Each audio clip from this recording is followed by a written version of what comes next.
Bienvenidos. No olviden suscribirse a este canal. En él podrán encontrar listas de reproducción de programación para niños, animación digital, efectos visuales, videojuegos en 2D, videojuegos en 3D, control de procesos industriales, control de escenarios, control de animatronics, pensamiento lógico, programación para Arduino, programación en Visual C#, álgebra superior, álgebra lineal, pero como para niños, facilísima, seguridad de redes, sistemas operativos, metodología de la investigación, configuración de computadoras y mucho más. Bienvenidos. Las organizaciones educativas.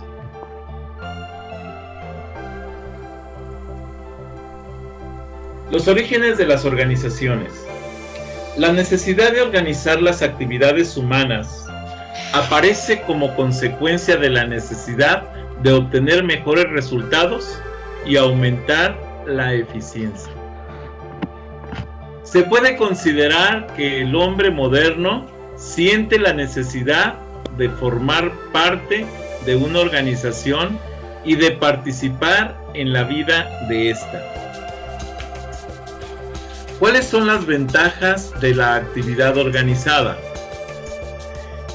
El desarrollo de las capacidades individuales a través de la cooperación en una estructura organizada que sea capaz de mejorar las competencias del individuo, el uso y la reducción del tiempo para realizar las actividades, la transmisión y el uso sistemático de los conocimientos anteriores y la existencia de metas definidas, objetivos bien delimitados, tareas y competencias y la división del trabajo.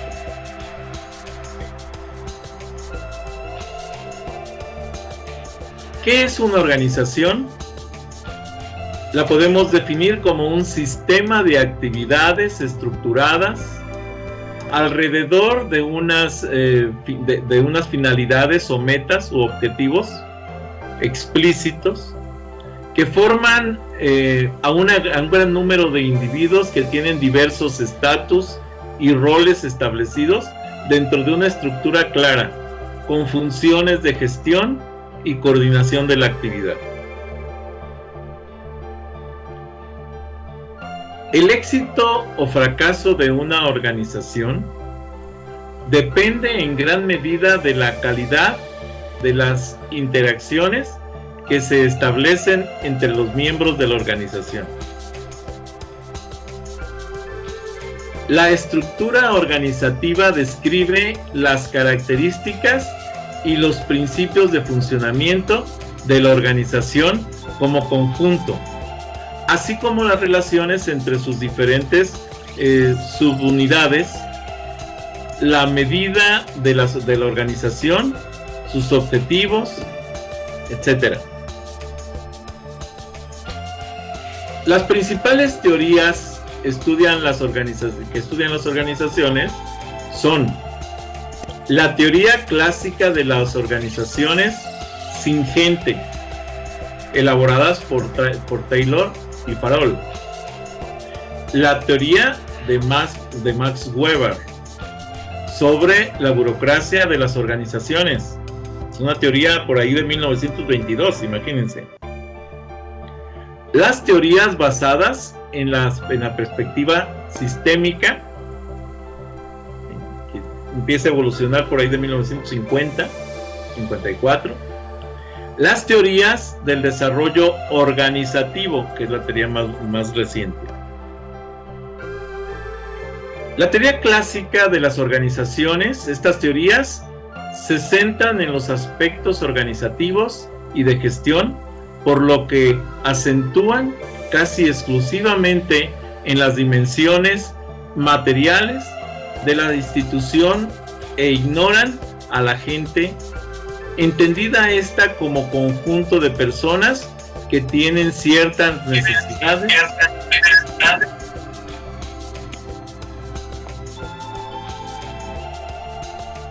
Maestro, no se escucha.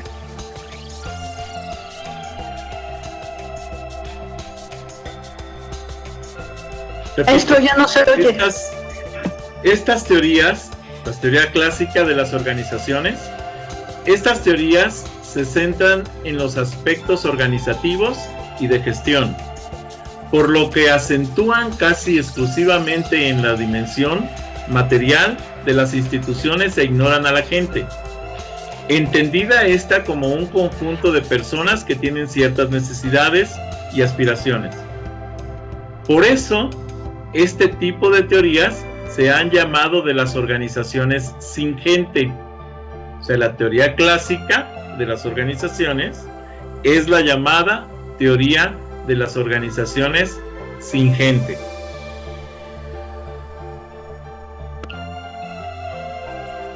Postula esta teoría, la teoría clásica, que separa las actividades de gestión y las actividades de ejecución. Es su principal postulado. La teoría clásica se puede representar en forma de pirámide. La punta está construida por las actividades de gestión centralizada y con funciones de control. La base de la pirámide está representada por la actividad de la ejecución y está dividida en actividades simples realizadas por trabajadores especializados. Los niveles intermedios de la pirámide aparecen como una continuación de las funciones de gestión y los lleva a cabo personal especializado. El organigrama es un instrumento fundamental en el análisis de las organizaciones. El organigrama representa la estructura formal para el análisis de las organizaciones en la teoría clásica. El organigrama permite analizar el sistema de autoridad, la jerarquía de las posiciones, la dimensión de las funciones y de las responsabilidades, los canales y las modalidades de comunicación, así como el control centralizado. Permite el análisis de las organizaciones como sistemas burocráticos. El poder en las organizaciones está integrado por tres tipos clásicos de poder.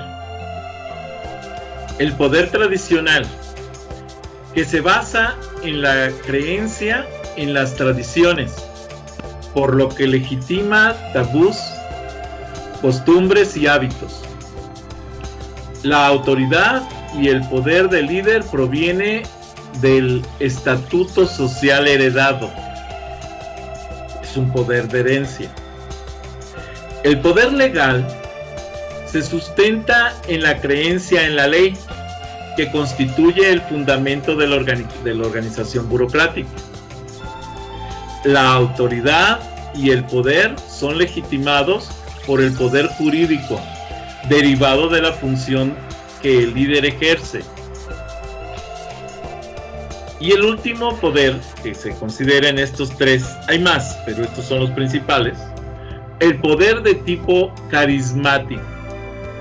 Se fundamenta en el valor y las características personales del líder, que genera la devoción y la sumisión de los trabajadores.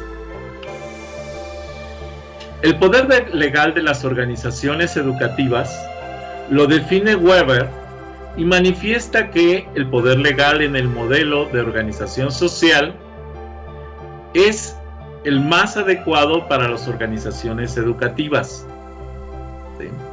El poder legal.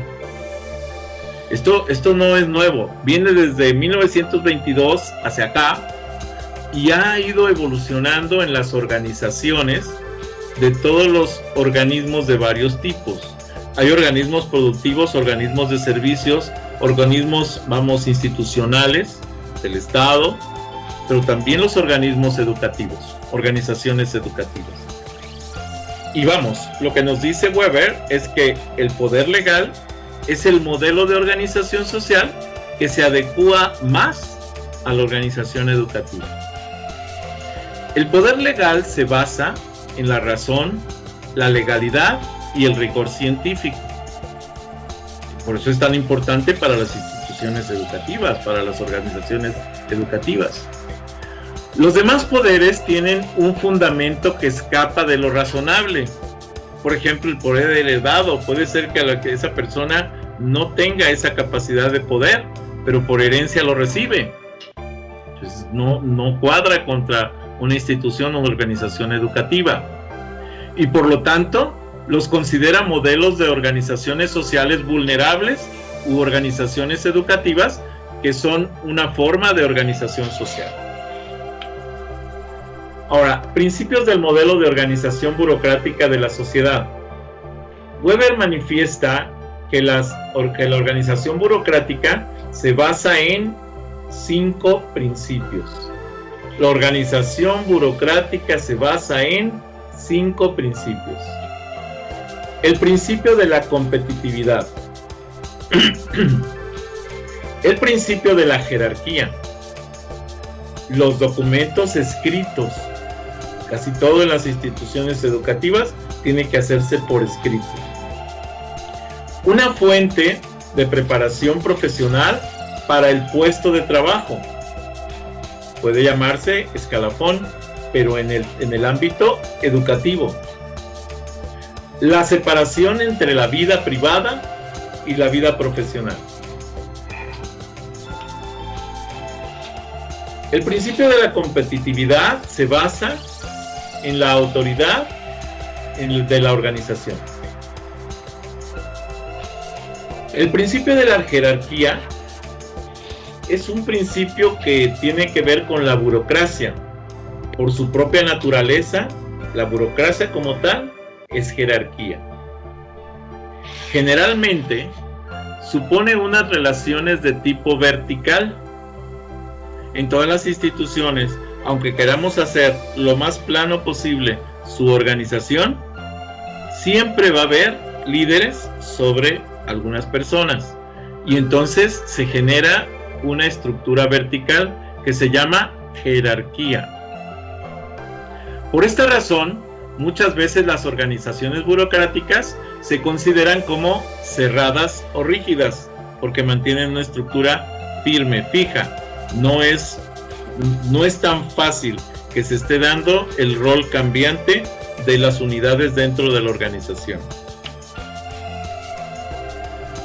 Los documentos escritos son modalidades de llevar a cabo la comunicación en el interior entre los compartimientos y el exterior con otras organizaciones. Se busca que toda la comunicación hacia el exterior y en el interior sea por medios escritos. Queda una evidencia de su existencia. Una fuerte preparación profesional para el puesto de trabajo. Al lado de los conocimientos de especialidad, se pide la existencia de un conocimiento técnico, jurídico, técnicas de gestión, etc. Conforme a Weber, la burocracia representa la organización más adaptada para el aprovechamiento máximo de la capacidad y las competencias del individuo. Muchos pensamos que, la burocracia es mala, sí, siempre y cuando, si no cuenta con una estructura organizacional rígida, completa, ¿sí? Y que sea eficiente. Pero si tenemos una burocracia sustentada sobre esta estructura, nos comentan los estudiosos de lo que es la teoría de las organizaciones, que es una de las formas más eficientes para esta estructura de trabajo. La burocracia tiene especialistas con un alto nivel de competencia en el campo propio de su actividad, lo que impone no solo una formación profesional adecuada, sino también modalidades de selección del personal. Las modalidades de selección más comunes son exámenes y los concursos que se basan en criterios rigurosos.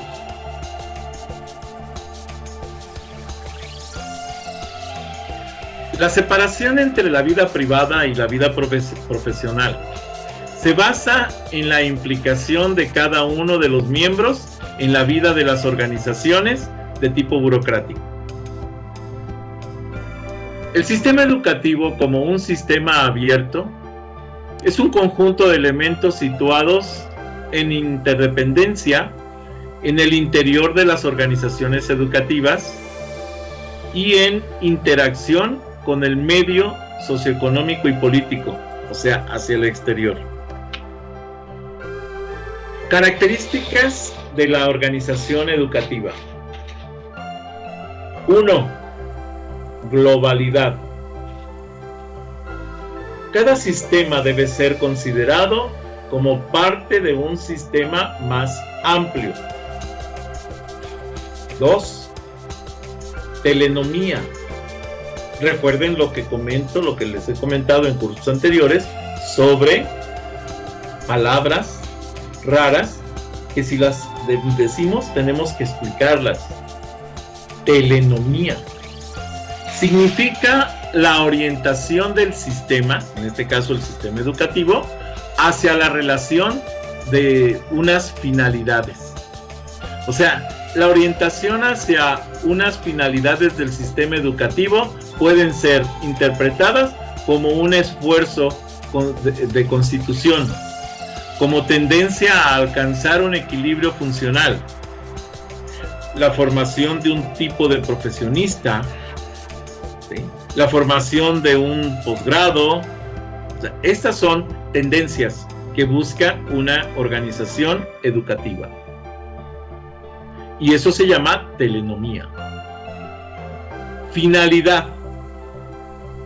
Los sistemas abiertos pueden alcanzar el mismo objetivo al estado final, partiendo de unas condiciones y situaciones iniciales muy diferentes y tomando vías diferentes caminos. Para llegar a una meta existen diferentes rutas. Nuestra tarea como educadores es ver cuál es la más eficiente para lograr ese objetivo. Entropía. El nivel de desorganización, eso se conoce como entropía. El nivel de desorganización tiende a crecer en los sistemas cerrados. El sistema abierto no cumple este principio dada su relación con el exterior. Es un intercambio continuo. Mientras que en los sistemas cerrados, el grado de desorden interno tiende a crecer, tiende a hacerse mayor. Y a esa forma de trabajo se le llama entropía. Es una forma entrópica, una forma de trabajo en desorden que se genera en el interior de los sistemas. Funciones de feedback. Los sistemas se caracterizan por la existencia de una parte de outputs, salidas, que se reintroducen en forma de inputs, ¿sí?, e influyen a los futuros outputs. Esto es lo que conocemos como funciones de feedback. En español lo podemos traducir como funciones de retroalimentación para la mejora de los propios sistemas o de los propios procesos. La naturaleza de las organizaciones educativas. Por su naturaleza, las organizaciones educativas pueden impartir 1. Educación formal, conocida como educación reglada. Corresponde al conjunto de enseñanzas oficialmente reconocidas por el gobierno de un país, regulada por las leyes y normas y que conducen normalmente a un título oficial. Eso se conoce como educación formal. Educación no formal se adquiere fuera de la escuela y no conduce a título oficial. Puede haber un reconocimiento, sí, pero no es un título con valor oficial. Las organizaciones que imparten tanto educación formal como no formal se conocen como centros escolares, pero en realidad los centros escolares son las que imparten la educación formal. La educación informal es otro tipo de estructuras que también nos llevan, ojo, a generación de habilidades y de experiencias, pero que no nos llevan a la obtención de un título oficial. La naturaleza de las organizaciones educativas, también por su naturaleza, las organizaciones educativas pueden impartir la educación obligatoria, que comprende diferentes etapas delimitadas por la edad y puede ser escolarizada o no, y se rige por las leyes educativas de cada país. En México, por ejemplo, se lleva hasta aproximadamente los 18 años, que es cuando egresa el estudiante de las preparatorias o de los bachilleratos. En otros países solo se lleva hasta el nivel secundaria. Esto es cuando el estudiante cumple los 15 a más 16 años. Depende de cada país. La educación post-obligatoria es la formación profesional, las enseñanzas artísticas, la formación para los deportes, la educación para los idiomas. Incluso algo más allá de la educación profesional, los posgrados. Los rasgos característicos de las organizaciones educativas es la indefinición de metas. El centro escolar es una organización a la que la sociedad encarga la consecución de objetivos múltiples y diversos. Sin embargo, más allá de la variedad en general, se observa una falta de priorización, además de la ambigüedad que la acompaña. Todo esto genera incertidumbre relativas a las acciones que hay que comprender y al papel que las personas tienen que cumplir.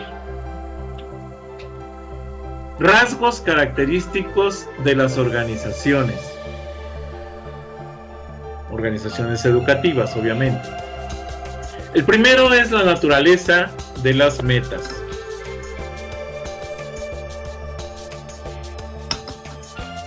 Con respecto a la naturaleza de las metas, contribuye a la indefinición de las metas, ya que afecta a un ámbito desde el punto de vista educativo difícilmente categorizable y por esencia complejo.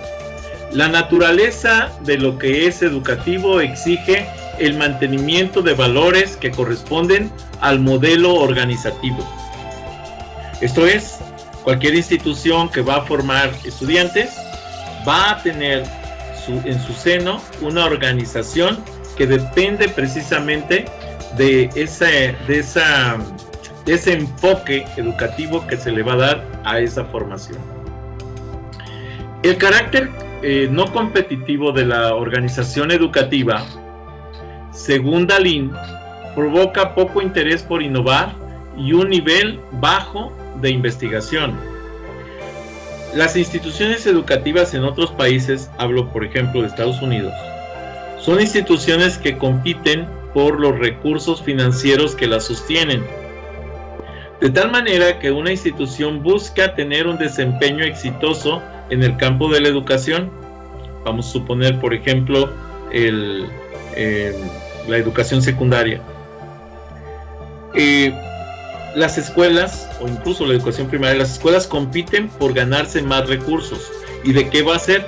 Pues del logro que hayan alcanzado con sus estudiantes en los ciclos que se están evaluando. De acuerdo a esos logros se les asigna un presupuesto, mayor o menor, para seguir operando. No en todos los países funciona esto. Hay países en los que no existe esta competitividad. El carácter no competitivo, decíamos, de la organización educativa, según Dalin, provoca poco interés por innovar y un nivel bajo de investigación. Por otro lado, y difícilmente se selecciona a los clientes y su especialización. Hay países en donde no existe la infraestructura suficiente, por tanto no puedes seleccionar a los clientes y tienes que recibir a todos ellos para que no dejes a estudiantes sin el estudio. Implica un deseo de mayor autonomía en sus disciplinas y una falta de participación en el trabajo transversal y en la gestión. Otro de los rasgos característicos de las organizaciones educativas es la ambigüedad de tecnologías. No se puede caracterizar de forma óptima y depende de situaciones y circunstancias que casi siempre derivan de la particularidad individual. Implica la imposibilidad de tener tecnologías que, aunque simples, permitan armonizar actuaciones y aclarar procesos organizativos.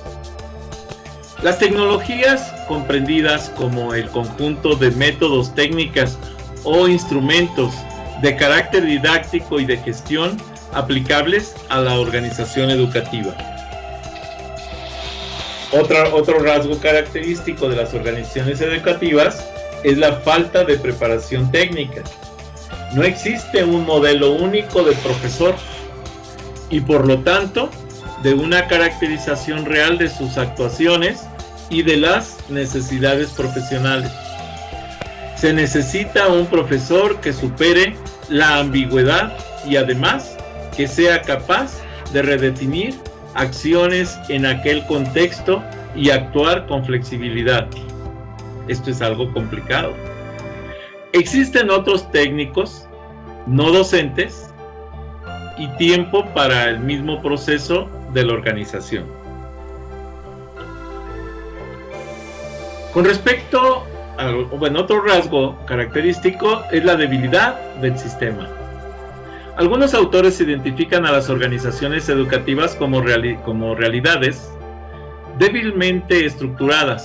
Las organizaciones educativas presentan una amplitud de organización informal, contraposición de estructuras y metas, indefinición de funciones y otros factores que contribuyen a establecer relaciones sutiles y no necesariamente estables entre los diferentes componentes de la organización.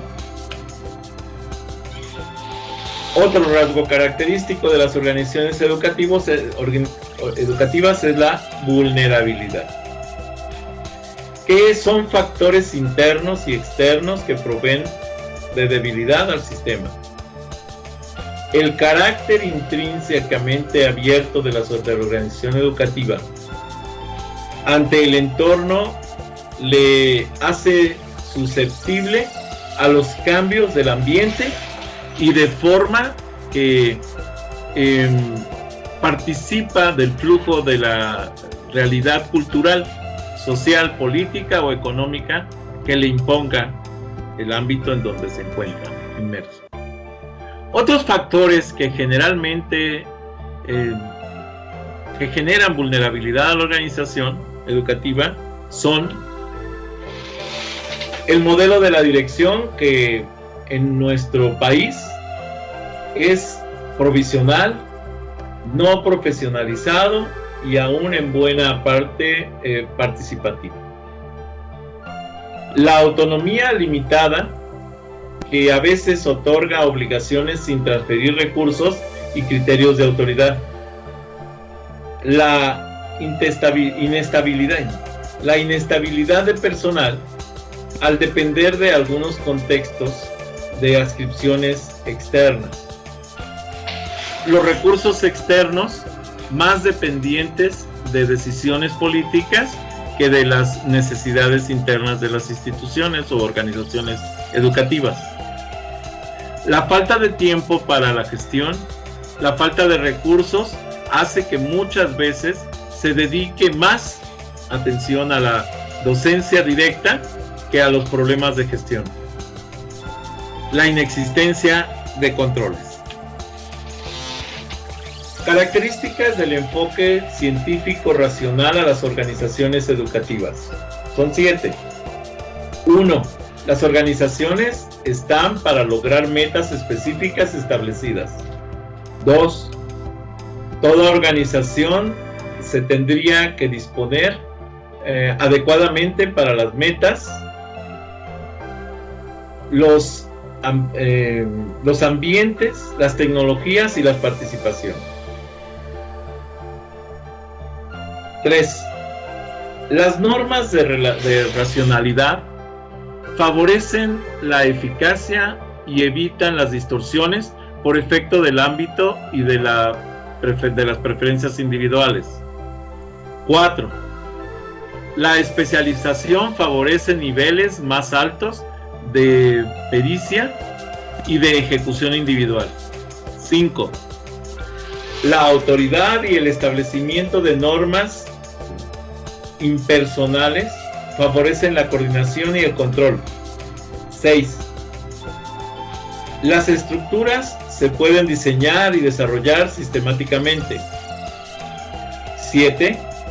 Los problemas organizativos son fruto de inadecuaciones estructurales y se pueden solucionar con la reorganización y el rediseño de las estructuras, obviamente de las organizaciones educativas. Con respecto a lo que son las características del enfoque imperativo simbólico de las organizaciones educativas, 1. Lo más importante es el significado de lo que ha pasado. 2. El significado de un acontecimiento queda determinado más bien por lo que pasa y por las interpretaciones que las personas realizan de lo que ha pasado. 3. Los acontecimientos y procesos más significativos de la organización son generalmente ambiguos e inciertos. 4. La ambigüedad y la incertidumbre restan valor a los procesos racionales para el análisis, la resolución de problemas y la toma de decisiones. 5. Ante la incertidumbre y la ambigüedad, las personas crean símbolos con la finalidad de reducirla, resolver la confusión y aumentar la predictibilidad. Con respecto a las características del enfoque sociocrítico de las organizaciones educativas, 1. La mayoría de las decisiones importantes en las organizaciones presentan una distribución de recursos escasos. 2. Las organizaciones son coaliciones compuestas por individuos y grupos de interés, como por ejemplo niveles jerárquicos, departamentos, grupos profesionales, grupos étnicos, etc. 3. Los individuos y los grupos de interés difieren en la valoración, las preferencias, las creencias, la información y las percepciones de la realidad. 4. Los objetivos y las decisiones organizacionales emergen de varios procesos de negociación, de pactos y de lucha. Y 5. A causa de la escasez de recursos y del endurecimiento progresivo de las diferencias, el poder y el conflicto son características centrales de la vida organizacional. Con respecto a las características de los modelos políticos de las organizaciones educativas, según Bush en 1989, comparado contra Weber en 1922, obviamente es mucho más moderno, se centran más en los grupos que la institución como unidad. Se basan en los intereses y en los grupos de interés. A menudo hay conflictos en las organizaciones. Los fines de la organización son ambiguos y se persiguen de muchas formas. Las decisiones surgen después de un proceso de negociación. El concepto de poder es central. Tiene importancia la influencia externa en la toma de decisiones. Son particularmente apropiados para entender la distribución de recursos en las instituciones educativas. ¿Cuáles son los pilares soporte de la organización educativa según Gairin en el 2000? Son 4. El primero es la racionalidad, en referencia a la disposición lógica de los elementos y a la dinámica organizativa de acuerdo con los logros que pretende conseguir. La flexibilidad, entendida como la capacidad de adecuarse a las exigencias de la práctica, así como a los cambios que se producen en la sociedad. La cantidad de información que tenemos que analizar para lo que es la teoría de las organizaciones, podemos observar que es una gran cantidad, es mucha, es muy vasta, pero vamos a tratar de definirla en definiciones de conceptos cortos, sencillos de manejar. Otro de los pilares es la permeabilidad o apertura al entorno próximo e inmediato. Exige establecer o desarrollar mecanismos bidireccionales, por lo que la institución rompe su clausura, se proyecta en el entorno y se abre a sus influencias. Esta parte es la parte que se conoce como extensión de las universidades, por ejemplo. Colegialidad, frente al individualismo en el uso de las estructuras y en los procesos de funcionamiento, se atentan a este pilar, cuando se potencia la fragmentación de los espacios, de los horarios, de los profesores, de las decisiones, en el establecimiento de los mecanismos de interrelación. Bien. Les pido de favor que, si no están suscritos, se suscriban a este canal, que me den un like a los videos que les agraden, que les den la campanita para que puedan avisarles cuando suba más videos, y si es posible que compartan este canal con sus redes sociales, con sus amigos, conocidos. Recuerden que pueden seguirme en Facebook, pueden seguirme en propio Facebook con las páginas Biblioteca Valencia TICS para principiantes, Twitter, Tumblr, Pinterest, G5, LinkedIn. Los links de estas conexiones de estas redes sociales se los dejo en la descripción del video. Gracias por haber visto este video.